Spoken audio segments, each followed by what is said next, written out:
y'all. Check us out, check us out, check us out.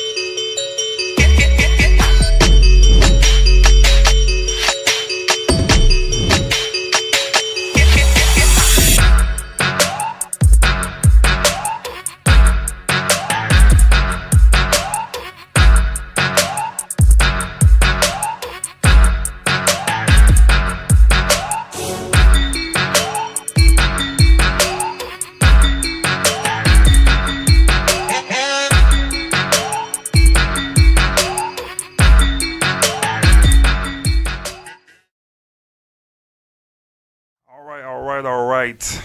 We here on the Maarcus Hall Podcast. I got a special guest, a real special guest. One of my best friends, my brother, Desmond J. We're going to get the hand claps on that. Welcome to the Maarcus Hall Podcast. All right, man. So, we're going to start. How was your day today, man? It was good, man. It was good. Yeah, so this is going to be one of my co-hosts. If his schedule permits, we have different people in here. You're going to help me do this podcast, everything like that. So if you can do that for me. So, yeah, man, I'm excited. I'm excited about what's to come. All right, so we always do one more question before we get into the podcast. And, guys, this is going to be a good one. So I think you're going to enjoy this podcast. So the first one is we always do is what's your favorite color? What is my favorite color? My favorite color is black. Black. Why is it black? Black is beautiful, man. Yeah. It's beautiful. I don't think I have a favorite color, really. I think there's just colors that maybe I rely on more, but I love black. All right. So black. That's the second one that told me it's black. I never thought of that. Black. So what's your favorite movie? My favorite movie? Ooh. I would say one of my favorite movies was Poetic Justice. For real? Yep. Janet Jackson, Tupac? Yep, Chicago with that brush. And then recently here, I like the movie Fences. Really? I haven't seen. Somebody told me to watch it because it's kind of weird and something like that. Fences is a good movie. I'm going to check it out now since you said that. My wife is putting me more into the think? theater and to the arts and okay. into watching plays and stuff like that. So that particular movie, I could tell it was a Broadway play. Yeah. And then Denzel Washington. He's the best to ever do it. I know he got a new movie coming out, Equalizer 2, so I can't wait to see that because the first one was phenomenal. Yeah, he's the best to ever do it. All right, we got a couple more, and then we're going to get into this podcast. So what would you say, pancakes or waffles?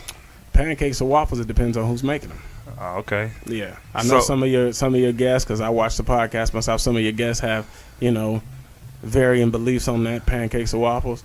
I'm going to throw out a couple restaurants here. If Lolo is making it, it's the waffle. Okay. And then there's this, if Cracker Barrel is making it, it's the pancake. There's another restaurant that my boy took me to on 24th and Camelback. The Scramble pancakes are phenomenal. Really? Scramble? Yep. I heard of that place. Yep. You walk in and it looks like and he's going to laugh when he sees this. It looks like a upscale cafeteria. It looks like an upscale cafeteria, but the pancakes are the truth. So you were recommending people to go there then? Absolutely. So we give you the Scramble, we giving y'all the shout out for that. That was a good job. All right, that's a good one. So last one, and what you say, apple juice or orange juice? Apple juice or orange juice? Orange juice. Orange juice? Nah, yeah. I don't like the aftertaste of orange juice. Man, you don't drink apple juice after you turn 13 years old, man. Yeah, when it's nice and cold, you will. That's a good one. That's a good. Especially you got kids, they like apple juice anyway, so you may have to drink orange juice. And here's the deal with my daughter drinks orange juice. Always has drunk orange juice. But I started drinking orange juice after my grandfather, Bishop King, taking him to breakfast and stuff.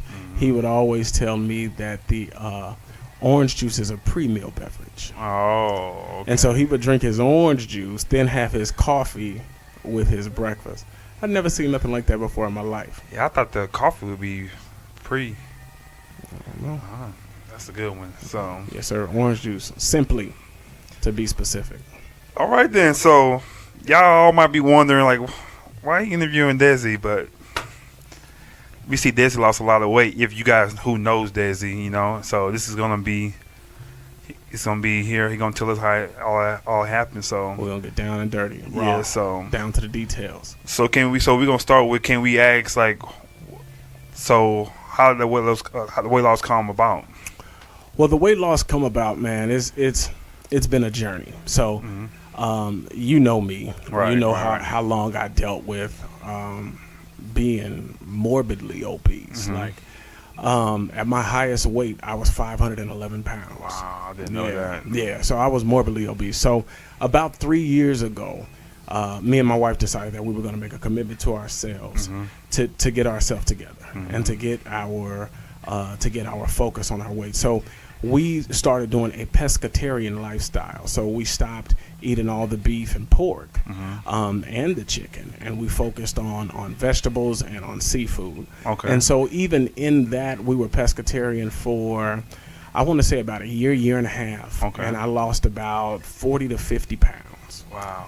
And so just off the food you was eating? Yep, off the pescatarian, working out. My wife has been working out probably for, I want to say, consistently for about 7 or 8 years. And so I got on board and started working out with her. So between changing the way I was eating and doing the exercise, and I lost about 50 pounds. But the thing about it is, when you're 500 pounds, to lose 50 pounds is like nothing. Okay. So I would literally go through all of this stress and all of this struggle and be like, man, like my commitment level is very high, but I am not seeing a change.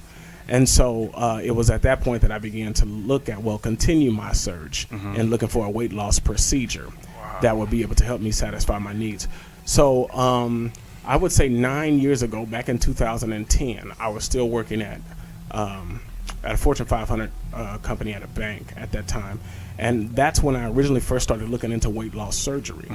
And so the first surgery that I was looking at, and I'm glad I didn't get it, the Lord knew, I was getting ready to do the lap band. And so there's a lot of complications that have stimulated around the lap band. Things like the band wasn't working. Let me explain it to people, because a lot of people don't know what it was. But so a lap band is a particular band. It is a device, is what the surgeons refer to it. It is a device that is inserted into your body and takes your stomach, and it like caps off, if I could use this as an example, like the top part of your stomach in such a fashion like that. So you still have the rest of your stomach down here. It caps it off. And so what it's supposed to do is it's supposed to, we see this in camera? Okay. It's supposed to keep your food here and make it matriculate down to your stomach a little bit slower, causing for you to have that full sensation. But what was happening is because, it's not one size fits all, there's a little jelly ring that is inside of the band, and it connects to a device that kind of sits right here on your stomach. And so if that needs to be adjusted, they literally take a needle with so saline. Before you get into that, so did they cut you open to do all this, or is like no, it's endoscopic, I believe is the term that they use for it. Okay. And so they put the saline in there, and that basically opens the band or clamps the band down more. And so some people were having issues because the band was too tight, and some people were having issues because the band was too big. Obviously, if it's too big, you just you got your regular sized stomach, and ain't nothing happening. So I opted against that, just fearful of the procedure and fearful of everything that was going on. And so after doing some research, I decided that I wanted more information about the sleeve, which is the vertical sleeve gastrectomy, which is the surgery that I opted for, and I did it. April of 2017, I did it. Okay. I did it. So that quick you lost. But I want to go back real quick when you was referring to obesity. Yeah. To me, when I think obesity, I think of somebody that can't get around, somebody struggling. And like I said, we've been knowing each other for a long time. Yeah. And you felt comfortable, I guess. You got around. We played basketball. Yeah. We did things. You ran around. Yeah. So when I think of obesity, I don't think of a person like, I didn't think you were obese when you say that. Yeah. So if somebody would told me, Dezi is obese, I would probably get angry because I'm like, why are you going? No, he's not. I wouldn't believe that. So yeah. So what's a form? Some people out there probably don't even know. They think they are obese. How would you prefer that term to be, like somebody's obese? Well, careful not to offend anybody, because I am still big at heart. I look at the mirror sometime and say, who is that guy? I wake up and scare myself. I'd be like, what? Whoa. So Obesity is described according to where you fall in what is called a body mass index, or a BMI, where they take your height versus your weight, put you on a chart, and determine where your level is. Gotcha. And my BMI was something like 70s. And your BMI should be, I think, 30, low 30s or something like that. Okay. So yeah, I was morbidly obese, and there's some physicians that have thrown around a term called extreme morbid obesity. I fell into the extreme morbid obesity. Man, 511 pounds. I see. I would never. Is what I was. See, man. You seen the movie Ray? You seen the movie Ray, where Ray is blind? He's walking around the house, and his mama tell him, "I ain't gonna make you no cripple." Right. Find out how many stairs it take to get from point A to point B. That's the house I lived in. I mean, my being big was not a ticket for me just to do nothing. Like, I played football. I'm not going to mention the name that we used to call it, but you know how it is when one person's in the front, you throw the football to the back, and everybody got to make it to the touchdown line. You know, I played football, I played basketball, I mowed lawns with my grandfather, I worked with my daddy, we had to trim hedges. You know, I did everything that was expected of me to be done. And so when you say, I've heard people ask, were you comfortable at that weight? It was all I knew. Okay. It was all I knew. Yeah, I remember one of the prime reasons for me wanting to ensure that I got a job at 16 was so that I could afford the expensive name brand clothes at the Big and Tall store. Wow. So this is 16. So at 16 years old, man, I was wearing 4X. At 16 years old, going to high school. But I learned to embrace it, man. Okay. Got me an old school Cadillac and rolled and Cadillac was dope. Threw the windows down, burnt rubber on the turns, and I embraced it. It was all I knew. So doing that surgery, are you happy? I know you got time. It takes time. That's what we'll say. What's the time, like the time limit, or do you give yourself a goal of a weight you want to be, or how comfortable you want to be? Like, I'm gonna stop right here. I'm good right here. Yeah. Do you give yourself that? Or are you still trying to get there? Or? Well, still trying to get there is something that I finally came to closure on when I hit my year mark. They typically say you're going to lose your maximum amount of weight in the first year. You will continue on to have residual weight loss for the next 6 months to a year. By the time you hit 2 years, you are done. Oh, okay. And so I've been watching the scale, man. It ain't been moving in a while, but you know. Yeah. So I'm a firm believer that with the drastic reaction that I took my body through, and with the amount of discipline that I have to utilize now, I have to utilize more discipline now, more than physical discipline, because after you've been out of the surgery for a while, you begin to be able to eat again. Okay. So the amount of discipline that I exercise now, I feel like my body has taken me to a sweet spot. Okay. If I lose more weight, I don't see it being an extreme amount, but with the Lord being my help, I ain't gonna gain much. Right. So like you said, the lap band had things like that. So you might, let's say it's too loose, you could still be doing the same thing, but your surgery you had, so it's not possible for you to like get back to that. No, because all of this stomach that we were talking about that would be there with the lap band, it is gone. Also, they removed that. Yeah, it is gone. Oh, like the size of mine, they remove about approximately 75 to 80% of your stomach. Oh, so I'm thinking when they say a sleeve, they put something like a sleeve or so it's gone. So you're not getting that back. No, I don't have a device, man. I had a procedure, and so I struggled with that. And I asked, I had a family member, and I'm not going to mention any names or genders, but I asked this that had the same surgery and helped confirm that it was the season of my life to do that. And so I asked him. I said, and I'm going to tell you the same thing he told me. It is gone, never to be seen again. Wow. And here's the deal. Well, speaking of that, when I came out of the procedure, my surgeon, whose name is Dr. Robin Blackstone, one of the greatest physicians in the United States of America, Dr. Robin Blackstone. Yeah, give him a hand clap, Dr. Blackstone. Yeah, and so she went and spoke with my wife, and she's been doing bariatric surgery, which is weight loss surgery. The term is bariatric. She's been doing bariatric surgeries for approximately I want to say maybe 20 to 25 years. Wow, so before it was even mainstream. Okay. She told my wife that I had one of the largest stomachs she had ever seen in the history of her doing bariatric surgeries. Now, she has worked on thousands, not hundreds, thousands of patients. Wow. And so it's things like that let me know that I was fighting a losing battle, brother. Mm-hmm. Like, literally, the only way I knew to stop eating was typically because all of the food was off of the plate. It was not necessarily because my whole full sensation, it just wasn't there. So I had social cues to let me know when I had enough. I got sick of the flavor. The food was gone. Everybody at the table stopped eating. Mm-hmm. But that whole full sensation, man, I overrode that probably when I was 6 or 7 years old. Wow. So I have two questions I want to get real quick. But the first one is, like, what made you feel comfortable enough? Because I know you, and I know we both, we don't want everybody in our business, and this is something serious. I know a lot of people want to ask you this question when they see you, but what made you want to even talk about this? Well, the reason why I want to talk about it is not to help people. Wow. Because that's the first thing they say. Oh, he's doing it to That's help what people. I thought this would be. Because I'm a minister of the gospel, by calling, and I am a trainer, workforce development professional by profession. So I train people on how to gain employment. Wow. That's what I do. So all day long, every day, I help people. So it'd be natural for me to say, oh, because I wanted to help somebody. No. I decided to release my truth because I think that it will free me even more.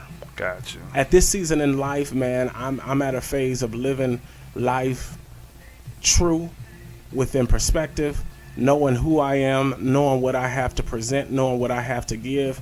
And it is just like the time when my mother would sit me down and say, hey, tonight we're eating baked chicken. I hated baked chicken for dinner. Really? Oh, my goodness. I hated baked chicken. What's about baked chicken you don't like? Well, back then we didn't have all of the modern things that we like have. Flavor? No, it was always dry, man. Oh, okay, gotcha. So baked chicken was dry, and it was boring, and it was nothing sexy about baked chicken. Gotcha. You could have took that same chicken and battered it and fried it, man. I didn't want no baked chicken. Okay. But my mother told me one time, she said, son, you can take it or leave it. And so now that's how I feel like with my life. Mm-hmm. You can take me or leave me. I'm enough. I have enough confidence in myself, and it's true confidence. Because see, I was always a confident person. Yeah, that's not I was always the life of the party, willing to talk, willing to do things. But now I've learned that I can even be confident in silence. I'm gonna steal that quote. And my next question was, I was gonna follow up with was, knowing, like I said, I just learned that you say you had to cut most of your stomach off. Like, did you going in with fear? And like if somebody else watching this, did you have a lot of fear, or are you just like, I gotta do it? But like, were you afraid? Second chance? You mean second thoughts? I had fear. And my statistics may be off. But when I went to the orientation to learn more about the surgery, my surgeon helped give me consolation that I was making the right decision. And the first thing that she said is it's like 1 in 1,000 people die simply from having a tonsillectomy. 1 in 1,800 die from bariatric surgery. More people die from a tonsillectomy than they do from a bariatric surgery. And what's the tonsil? What is it? Removing your tonsils, getting your tonsils removed. People die from that? Yes, sir. Oh, I didn't know that either. Yes, sir. And so she said that, and I was like, oh, okay. Then she said, at your level of obesity and with your BMI, the likelihood of you losing this weight is less than 10%. Wow. And it's easy for somebody to say, oh, well, I'm going to be the 10%. Yeah, I tried to be that 10% a long time. I mean, people don't know how far we go back. Right. People don't know how far we go back. That I didn't know you still had that Honda. But that Honda, you remember picking me up from Weight Watchers classes? I mean, we go back, man. Yeah. And so you know how long that I have fought and struggled with this.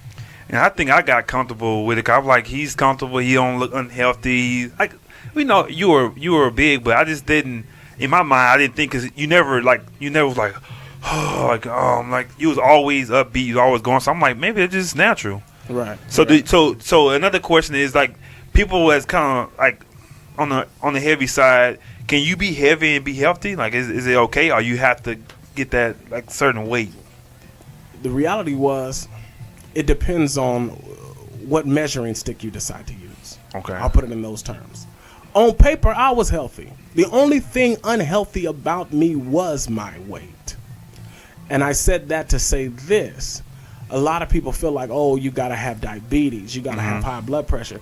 When I tell you that the doctors was astounded every year when they got my blood work back, they would be looking at me. I mean, they would poke me to see if I was real. You know what I mean? Wow. They just could not believe. I went to a homeopathic doctor because me and my wife struggled with infertility, and I'm going to touch on that hopefully before we wrap this up. Oh, yeah. I went to a homeopathic doctor to see what I needed to do to get myself together to help us conceive. She looked at the paperwork after combing all of the hormones and things that I had been through and said, you just have to have something going on. Wow. To be this heavy, you got to have something blocking your GI tract, and we're getting false numbers. You got to have this, you got to have that. No. Which lets me know that, yes, to a certain extent, your average, we're built a certain way. That's part of the reason why I kind of came to the comfort level of I am a stocky individual. You know, it's you can look at my history, you can look at my family tree, you can look at old pictures. And that's another thing, guys. We're going on this live. You're gonna see the picture. We're gonna put these pictures up right now, so you can start seeing these pictures as we talking. Yeah, man. I've always been a stocky individual, but I was uncomfortable and I was unhappy. Wow. So even through, physical health, you can look at that measuring stick. Oh, yeah, it was going to lead to this. Yeah, I had knee pains and stuff like that. But I point to you as somebody who has optimum weight and they still have knee issues. So, yeah, all of that stuff plays a factor. I'm not ignorant to believe that if I continued to be 511 pounds, that, yes, it would have led to something. Right. But can a person be big and still be healthy? Sure. I look at my Grandma King. My Grandma King lived till she was 93, if I'm not mistaken. Yeah. People don't know, and I'm not gonna dime her out and tell what her dress size was, but all of those years, she wasn't the size she was. People don't know. See, I don't know. I met her in 03. And she ate bacon to the day she died. Yeah. She was a special woman, man. So that's a special. whole new podcast on Extremely both special. your grandmothers. They took me in, man. So I miss them all. I think them all the time, and I think them all the time. Yeah. That was my family. We wasn't blood, but that was my family. And now, man, I miss her so much too, man. Yeah. So yeah. So another question is like, so you have a daughter now. Yeah. So did she? Do you think she really knew that the 511-pound Dezi, or she gonna know this Dezi? No. That's all she gonna know. No. She looked at a picture of me the other day, one of these pictures that I shared with you. She looked at a picture of me the other day, and she never said anything, but she took a moment to focus, and then she said, "Oh, Daddy." Wow. So she really at that age, and I'm praying that continues. At this age, we really don't look at body size and things like that. She saw me, she saw my qualities, my facial features and stuff like that, and it took her a minute to resonate, but she knew that was her dad. Yeah. Now, when we get down the road and she sees the difference, then of course she will be able to understand more. And while she is a large part of why I decided to do this, and yes, health was one. But me and my wife have made a commitment to one another. If with all in our power, we never want to do anything to embarrass our daughter. Okay. And so there was a time when I had to pick up my nephew from school. And I have a few nephews, so I'm not calling any names out. But I went to pick up my nephew from school. And when I picked him up from school, at my highest weight, the class was laughing at me. Wow. The class was laughing at me. And I've dealt with kids. Kids are some of the most rudest individuals in the world. They are. And so the class was laughing at me. But And you knew they were laughing at you. Yeah. Okay. Because all the comments I was going, why is he so big? Oh my God. Who is that? And so I knew they was laughing at me. Why are you so big? And I'm like, man, well, if I gave you the answer to that, I could solve, some of the world issues. But what really hurt me is when I looked at my nephew and I saw the embarrassment in his eyes. And I said, I never want to have my child in that position. Wow. And then I said, what's going to happen when she's ready to take a field trip and I can't get on the bus? And she said, Daddy's sitting next to me, and I struggle to get in that seat. Yeah. And all the rest of the kids are sitting next to their father. Yeah, it's something about your kid when you, like, it's still weird for both of us to have kids. Like I said, we've been knowing each other for so long. Yeah, man. But the love that we have for our kids, like, you'll do anything for your kids. Like, my commitment, like, my love for these two. Oh, yeah. It's like I heard it before. If I had kids, you're like, oh, whatever.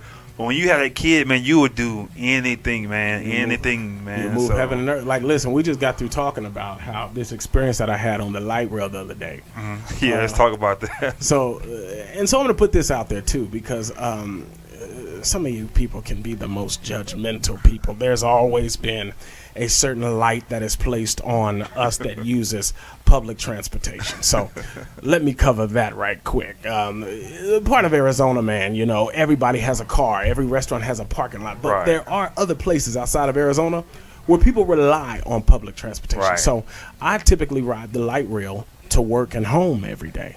And so just before we got started, my wife sent me a text message saying that there was an altercation on the light rail, and somebody died. Somebody lost their life, which is not a funny situation. That's not funny, but yesterday I dealt with somebody who had an altercation on the light rail, pulled out a box cutter. And there were other people on the light rail, but it's not time for me to be a hero. So I got about the Waffle House hero too. So you're not gonna do that? No. Because I gotta be Hattie's hero. I gotta be Hattie's hero, brother. If she would have been there, it's different. So speaking of our commitment to kids, when brother pulled out that box cutter, as soon as that thing, first of all, I got up and went to the nearest exit on the other side of the train. People are looking at me like, what do we do? I'm like, you better follow suit. You sitting there puzzled. I'm showing you the way. You know what I mean? I'm laying the dots. All you got to do is connect them. Yeah. As soon as that door opened, I got off that train and went to another one.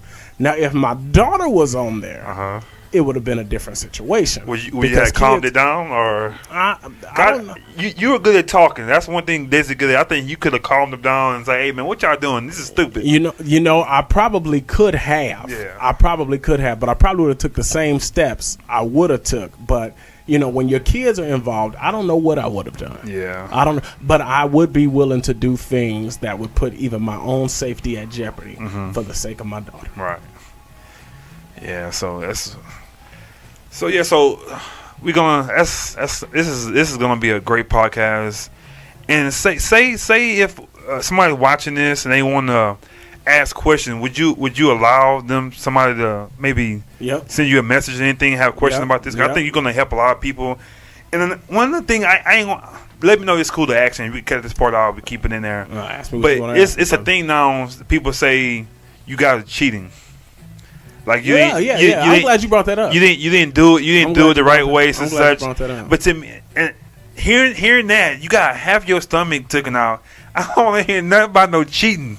That's commitment. Not only did half of my stomach taken out, man. People don't see the nights you spend in the gym. Okay. People don't see the fact that. So you working out? You ain't just got this, and you just cool now. Yeah, the YMCA membership is for real, man. Wow. We hit up that trail right there on Central, the bridle path from Bethany home all the way up to Northern. So it's 2 miles there and 2 miles back. So yeah, the workout commitment is real. But yeah, I forget what her name is. The one that does the Bonnet Chronicles. Is it Tammy? Yeah, Tammy. Yeah. Tammy got on there one time and she was like, don't post no Transformation Tuesday picture if you done had bariatric surgery. That's your personal belief. Right.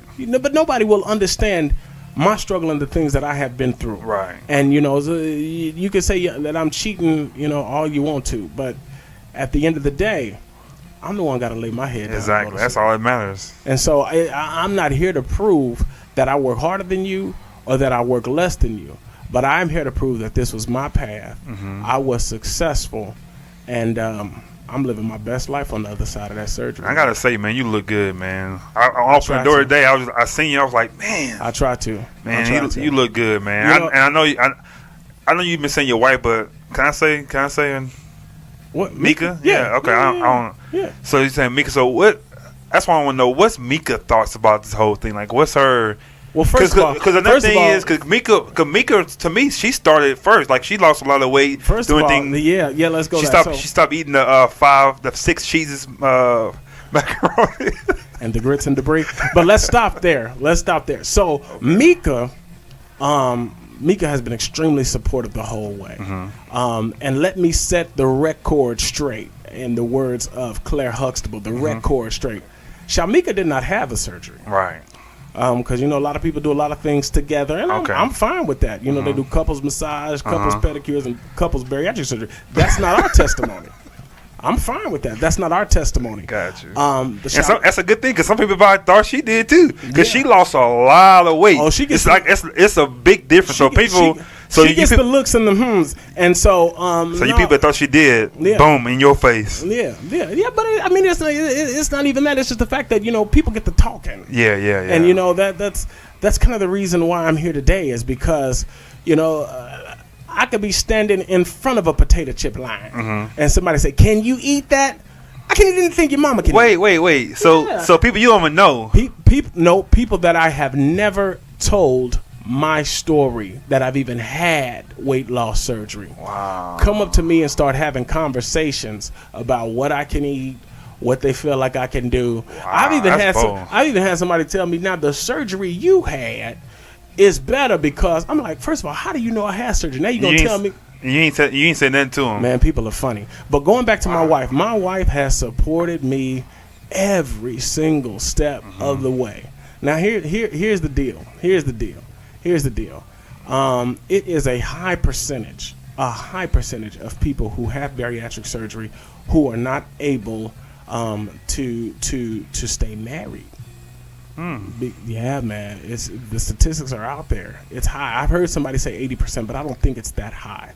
But the statistics are out there. So of course, it's the people that lost the weight, they looking good and stuff, and they feeling themselves. Got it. And I'm feeling myself. Got it. But I got sense. Yeah. And so I remember getting in the car one time, and I was cracking jokes with my wife. I was like, "Yeah, babe, all the people at work saying how good I look, blah blah blah blah blah." And she looked at me and she said, "You know what, Desmond? What they see now, I've saw all the time." Wow, she trying to get points, boy. You know what I mean? God. And so you hear preachers say things like, "Who wouldn't serve a God like that? Who wouldn't stay with a woman like that?" That's good stuff, man. So yeah, my wife has been there. She's been everything that I needed and more. And so I guess I'm here today because. Part of the reason why I wouldn't share is because I didn't know whether I was going to be a success. You can look at YouTube and all of that kind of stuff because you still have the capacity to put on calories. Yeah, my stomach is small, but I have to stop myself from drinking sweet tea. Okay. Those are liquid calories that don't matter what kind of stomach you got, those calories are going to go in. I have to stop myself from eating ice cream. So it's the discipline that is involved in stuff like that that still have to be employed. So I didn't know that I was going to be a quote-unquote success. And some people may still feel like I'm not. But I know that I am. Yeah, they don't know you then, so. I know that I am. So, there's another question. I have a lot of questions. So, another question is, so when you said you can start eating again, like what's is it everybody different or everybody kind of similar, the same? Like when you can start eating really, cause I know you gotta go on a diet right before you do it or something like that. See, it just depends. I'm telling y'all, www.robinblackstone.com. Sorry, I don't know whether that's her website or not. But Dr. Blackstone, I didn't go on a liquid diet. Wow. And that was thank you Jesus, because when I tell you, Wingstop knew my name and my order. When I tell you, I would drive through. You introduced me to that spot. Boy. I would drive through Whataburger. It take my wife to tell the story. I would drive through Whataburger, and I still remember my order to this day. I would get whatever that breakfast on the bun is, no egg, extra sausage. Wow. And so when I would order this meal, the man on the other side of the microphone one morning, he said, "Big man, is that you?" And my wife is sitting right there, and I'm like, nah, man, it ain't me. It's somebody else. But I said that to say this, man. The process, you know, that type of thing I can't do anymore, and so I can still eat the sausage sandwich now. I'm a year out. I can. You give me an hour, I'd eat anything you put in front of me. But that's why you hear people say you have to use the tool of the sleeve. When you get that full sensation, when you get that clench, when you know that it's time that you've ate enough, you got to walk away from it. Save it for the next meal or do that. But to start off, to answer your question, no, I did not have to do any type of liquid diet. A lot of surgeons do. Dr. Blackstone didn't require that out of me. But when you come off of it, it's a process. So you do liquids for a few days, and then like a week out, I was eating blended pinto beans. Very similar to refried beans, but I don't want to say refried beans because they say a week out he was eating refried beans.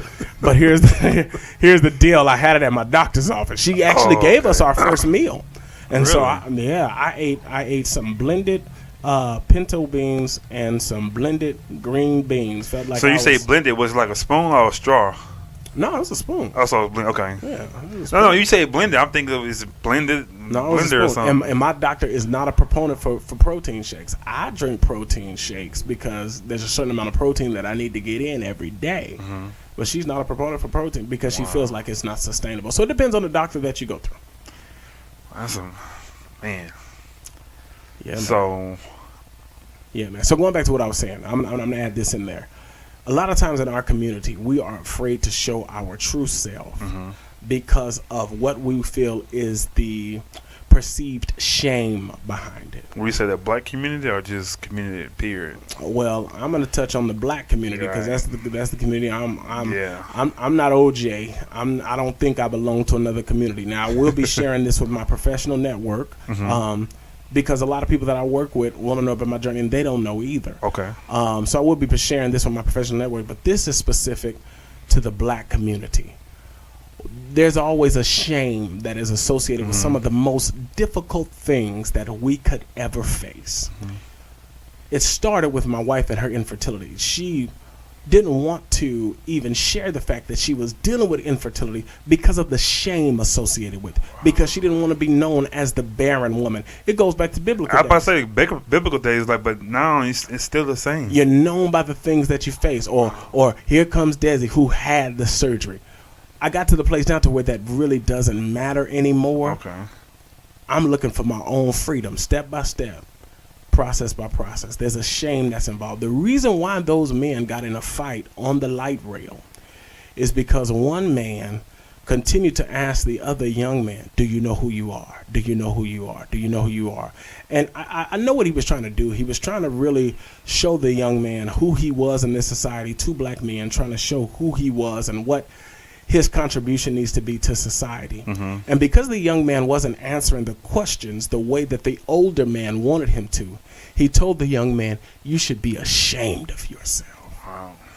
That triggered off something in that young man that upset him because nobody wants to feel shameful. Nobody does. And so that is something that a message that I want to communicate to the masses is that when we have knowledge, when we have information, we should be willing to share it with people, and there should be no shame associated with it. It just is what it is. I'm here to help. I'm here to guide. I'm here to support.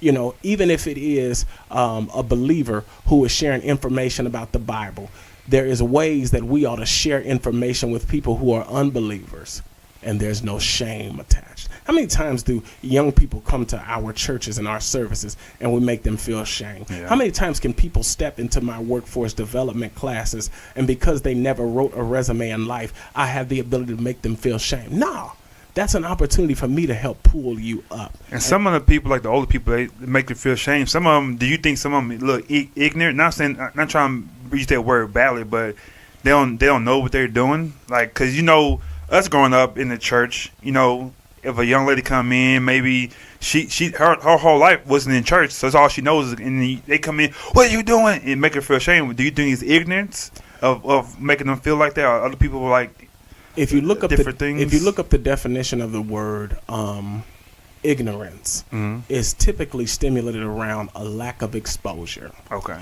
And so I think sometimes our senior saints or our senior members of our church or our senior members of our community communicate the same way that they were communicated to. Right. And we can stimulate that all the way back to Jim Crow and to cotton fields and to the struggle that we as a people have had to overcome. But as we progress and as we learn, we do the best we can to now present things in a way that's palatable. Now, I'm going to say this, and for some people it may be politically incorrect, and for some people it may be absolutely correct, but hey, it is what it is. While I am not a fan of Bill Cosby and the steps that his life has taken up until this point, I am a huge fan of Heathcliff Huxtable. Yeah. And so what the Cosby Show had was an episode to where Heathcliff and Claire have been advised of the fact that Vanessa is now engaged to a man by the name of Dabnus Bricky. Yeah. And so Heathcliff goes on to try to explain to Dabnus Bricky the reason why he did not accept him. So he asked Dabnus Bricky, how do you like your steak? How do you like it prepared? And so he's going on, and Dabnus Bricky is really telling him, man, I like my steak like this. I like it with these trimmings. I like it with this size. And he says, you know what? How would you digest that if somebody gave it to you on the lid of a garbage can? And Dabnus Bricky said, well, man, I wouldn't want that at all. And he tells Dabnus, the reason why I'm having trouble with you is because Vanessa has brought you to me on a garbage can lid. A lot of times when we bring information to people and we bring it on a shameful surface, we are delivering great information on a garbage can lid. Great information, but it will never be digested because of how we deliver it. That's how it is. And some people won't ever change from that either, so you got to kind of take it from there. Nah, man. So, if y'all got questions, at Desmond.Sweet on Instagram. My page is not private. It is open at Desmond.Sweet on Instagram. Inbox me, DM me, shoot me the information. I'll be glad to answer questions for you. We can even have a phone call. I'm willing to be a support to whoever that needs it. And here's the deal.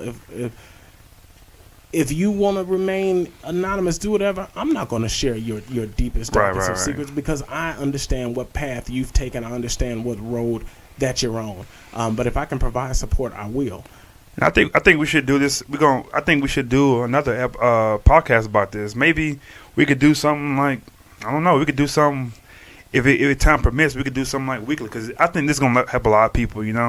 Not just the weight thing, but just the confidence of things. How to help people with that, like being shameful. How to overcome that. And like I said, I know you for sure. You can help people with that. You better with that than I am. So like I said, I think it's going to be a great podcast. I think it's going to help a lot of people. Like you said, you need to do it for help, but I think it's going to help and make people understand a little more. And because some people, like I said, some people don't know how to come about, how to talk about it. I know some people. I heard people that had it and they lied about it. Yeah. Because they don't know how to. Yeah. Like I worked it out, and anybody know you didn't do it. Let me tell you, and I'm again, man. This is my coming out party. Yeah. When people typically ask me, how did you lose all of that weight? You know what my response is? What's that? I'm doing some of everything. yeah. I mean, and that's the reality. I'm doing some of everything. But if someone needs help in this capacity, I am willing to help. I had a great support system. My parents were a support. My brother was a support. I've already spoke of the support that my wife was. My pastor was a support. We talked about them senior saints. He didn't understand it, but he was a support. First thing he told me was, have you tried this? And have you tried that? And I gave him like a week's notice because I didn't want him to ponder on it too much. Yeah. I said, you know what, Pastor? I didn't come here for new tips. I came here for prayer. Right. And so he was like, I understand. I understand. And so, my pastor was a big support. And then I've had some coworkers that were a support to me as well. Shout out to Janet and Connie. Shout out to y'all out there. And what I have a question. What was your greatest moment so far of your weight loss? What's one of your greatest moments you can think of recently? one of the greatest moments that I can think, man, and this is so cliche, because if you ever look at YouTubes and videos around this, they have something called NSVs, which are called non-surgical victories. Okay. So, man, one of my greatest moments was being able to fly on a plane, sat in the middle, and was not so uncomfortable that I felt like I was bleeding over and leaking on people and stuff like that, man. Wow. So, I would have never, ever, ever done that. People don't understand that even when one of those pictures is with me and Kendrick Perkins, where he took care of us. That was your friend growing up in the day. He took care of us and allowed us to come watch him at the game. You never knew this, but the nervousness that I would feel even getting ready to go through that clicker at the door of an arena. Man. Never Needing the end seat everywhere I went. Family helping to shield me and protect me. My wife knew every ache and detail of my life, man. Being able to sit in a booth at a restaurant.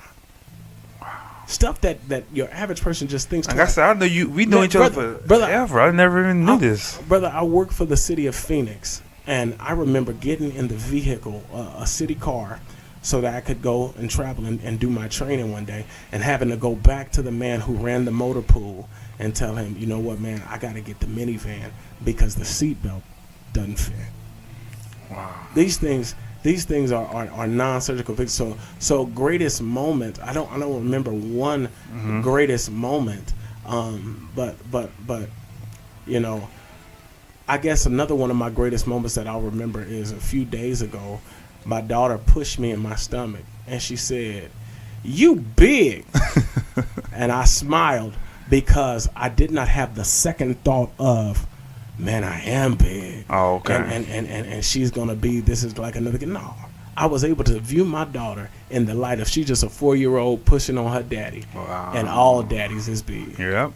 You know what I mean? That was so huge for me.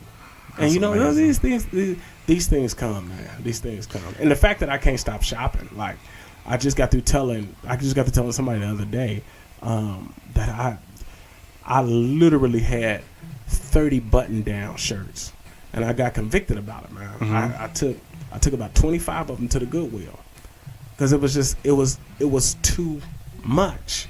But why would you feel convicted though?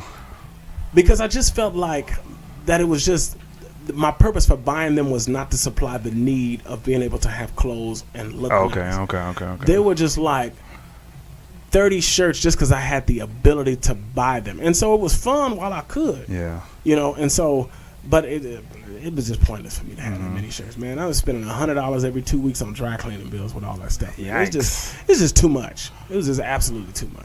So I have a couple more and then we'll try to wrap this up. So say I know you had a moment where you was maybe unfocused, like kind of not say depressed, but kind of sad something. Yeah. What did you do to get kind of become? Somebody out there might hear this. What did you do to like get out of that funk? Get back to like, oh, okay, I'm Dezi. This is me. Depressed at what point? Before surgery? After surgery? During the process? I don't think I ever dealt with a quote unquote a low point. Well, yeah, you do, because you deal with spots when that scale ain't moving, and you battle with the fact of, did I do this and it is not going to pay off? Like, did I have them remove my stomach and I can't eat 2 dozen wings? Wow. And it's like, man, I ain't gonna be satisfied with what I eat, and I ain't gonna be satisfied with this surgery. And so kind of how I got past that, man, was just leaning on my wife, her continuing to affirm me and say, man, you're looking good. Things are going well. Things are positive. You're on a journey. Stop basing your success based on someone else's rule book or what you see to be the norm for somebody else, and just keep up the good work, because your mind does play tricks on you. Yeah. When you go through this process, I heard somebody say it best. You got to deal with your demons. Yeah, you do. Because you can't you can't. I'm telling you, man, I ate a pint of Haagen-Dazs every night. Every night. Every single night. Every single night. I wasn't no better than the man to go up to Circle K and get that new box of New Pimps. Well, what? Newports. Every single night. I could tell you about all the flavors. Yeah, you got me on Haagen Dazs. I never really ate that until I got around you guys. And I got it from Low Ring King. So I know we talked about a lot of weight loss things and about your process and everything like that. But is there anything else you might want to kind of talk about in this podcast, or you want to kind of leave it at this? I don't want to take away from what we talked about today, but no, man, we can leave it at this. I feel like that I shared my heart. There may be some questions that people bring along, and as our co-host, we may dive in and see if we can answer. Yeah, we definitely gonna do that. So that's what we'll do. It's gonna be on YouTube. You guys gonna watch. You probably watching it on YouTube. So go ahead and get a couple of comments. We'll say maybe give us 2 to maybe 3 weeks to get enough comments and questions. And what we'll do, we'll take maybe the top 10 questions, and then we'll come back and have you answer those questions. And we'll roll through them real quick, because part of the reason why I wanted to do this today is because that is a stage in my life that is not who I am. And so I'm to the point now to where it's like, okay, now that that's over, now let's move on. Let's move on. There's sometimes people stay on things as a rallying cry, and again, I'm here to be support, but I'm still Desmond J. Sweet. Exactly. You know what I mean? And so I'm not defined by any type of surgery. I'm not defined by the weight loss. Grateful that I had it, feeling the best I've ever felt in life. But hey, we got real world issues out here, man, and we got to attack, and that we got to deal with. There's things we got to deal with to better humanity and to build up people that are walking around in our streets, in our communities, that don't have the resources that we have. There's bigger fish to fry. There's bigger issues out here, and that's the way I like to spend my time, is helping to build up people, helping to restore them. I've learned at this phase in life that we are all like an automobile, and in an automobile, you have a full signal and you have an empty signal, and some company that you keep and relationships that you have, some of them help fill you up, and some of them drain you free. And I want people to come into an environment with me and it be like a filling station. I want to be the person that helps build people up, not drain people out. That's good. And we're gonna end it like that, man. So we're gonna give big hand claps to Desmond Sweet, man. Thank you for coming through. This is gonna be, like he said, he told me before we started, it's going to be my most viewed podcast so far, and I believe it is, man, because, like I said, this is going to be a life-changing podcast right here. I thank you for even, because you came to me about this, I thank you for even wanting to do this. Yes, this is real big for me and the podcast, and that's what the podcast is about, man. This podcast is about the Maarcus Hall Podcast. We talk about a little sports, a little bit of that, but the main thing about this podcast is to help people become better people. No matter what you want to become, like I said, it could be a lawyer, doctor, want to lose weight. This is the thing. It's going to be a platform to help people. That's why I think it's going to go far, because it ain't about me. It's about helping others and doing things like that. So, and as you're watching it, you can also catch this episode. It's going to be on iTunes. You can catch it on Podbean. You can catch it on Snippets. Will be on Instagram, Twitter, and things like that. So you can catch me all those platforms. So, and then we'll let you give your tag again. What social media you on again? Okay, so people can check it out. I'm only on Instagram. Okay. Desmond.sweet. I'm very active on LinkedIn, in that professional network as well. So you can hit me up there as well, because I feel like it's played a big factor in my professional life as well. I'm able to do what I do with more confidence and things like that. So I plan on sharing this with my professional network as well. And don't get it wrong. Don't come with no weird questions and stupid stuff, because he will get you. You can come with him. He gonna get you. So I'm just getting you prepared. Don't do that. If you're gonna be serious about it, be serious about it, because just believe Maarcus when I say this. Don't come with the nonsense. You can come. He's saying you can, but I'm letting you know. I'm giving you warning. I'm not gonna guarantee a response. So but you can go with it. But like I said, thank you so much. This is my brother here, man. And like I said, we're gonna be back on this about this subject again. So remember, y'all, go ahead and send those questions in, and we'll get those answers for you guys. And y'all like and subscribe. Yeah, like and subscribe to my podcast, man. Let your family know. And like I said, this is gonna be my 9th podcast. So we're gonna give me a year or so. We're gonna be real good at this, man. So let me know, man. So give me a feedback on anything like that, and be positive, man. So. You're already good, man. I'm proud of you. Yeah, we trying in here, man. We trying. Proud of you. You're the type that I've heard you talk about stuff like this. for years. And while some people feel like, oh, he just talking, you're a person that I've seen. Sometimes you're able to take big steps, sometimes you're able to take baby steps, but you're always making progress. And so that's the blessing that God has placed inside of you. Nobody is successful without consistently moving forward. So I'm proud of you, man. I thank you. And thanks to the Sweets family, they took that country out of me and put that little polish on me a little bit, We took a lot of it out. Yeah, a lot of it, dressing wise, much that. I'm gonna tell you this a little slower, and we gonna end it. But I remember one day I was in the car, and I think you had went out and you did something, and me and Mick was in the car, and she was telling, she says,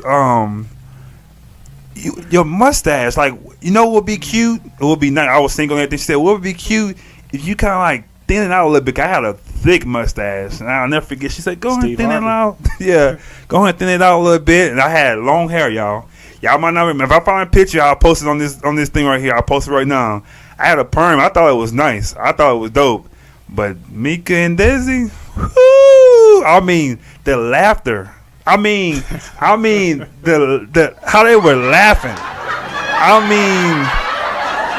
mean their side was hurting so much because the way it happened was I had an old prom picture and I thought it was nice. Come from Texas South, I thought it was dope. So I think I'm gonna show them this picture. Like, oh, that's dope. They looked at that picture one time and Mika like. When she did that, his side was hurting. They stopped the car, laugh. I'm looking like, really? So like I said, they polished me up real good. What you see right now is good. Like I said, I wasn't nothing, but the polish they put on me, man, the Sweet family, I love them, man. I think for a lot, it's a reason why I'm doing what I'm doing now. Like Dezi pushed me a lot of things and gave me confidence, because seeing his confidence gave me confidence, and I want to tell you thank you on right now about that. So. Like I said, we got a lot of life to live, so good things gonna happen. So, like I said, I hope you guys enjoy this podcast. Tell your friends. You got family members that deal with this, and they don't know how to. Let them watch this podcast. Their life will turn around, and they'll get a lot of more. Don't feel shame and all that kind of different things like that. So, like I said, thank you again for coming, and that's the Maarcus Hall Podcast. Appreciate you guys.